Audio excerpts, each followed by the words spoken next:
Je pense que Bitcoin devient de moins en moins volatile avec le temps. Moi, je pense que ça va avoir en gros une tête comme ça.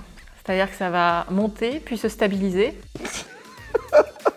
En fait, c'est logarithmique. Le graphe, il est comme ça. Donc en fait, on est là. À un moment, on sera là.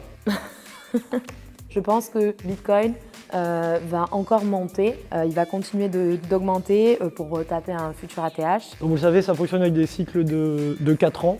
Grâce au halving day. Sur cet exemple, j'ai fait des cycles de 5 ans parce que sinon on aurait mis 2 heures. Donc on voit du coup chaque bull run qui permet du coup d'atteindre à chaque fois un nouvel ATH. Alors comme vous voyez, c'est pas archi-linéaire, hein, donc il y a toujours des petits creux et des montées. Mais je visualise plutôt quelque chose comme ça. Je pense que Bitcoin devient de moins en moins volatile avec le temps. Ensuite, on retourne là-bas, mais en fait, ça peut encore aller plus bas. Donc je dessine juste une flèche pour dire qu'en gros, ça peut être ça. Là, en fait, on remonte tout en haut. Et en fait, à un moment, on va à zéro parce que là, en fait, ça, c'est l'apocalypse, il n'y a plus Internet. Et puis on partira très certainement encore dans un bear market puisque le marché est cyclique. Donc il y a toujours un bull run suivi d'un bear market. Mais ceci n'est pas un conseil en investissement, bien évidemment. Je précise que c'est une échelle logarithmique.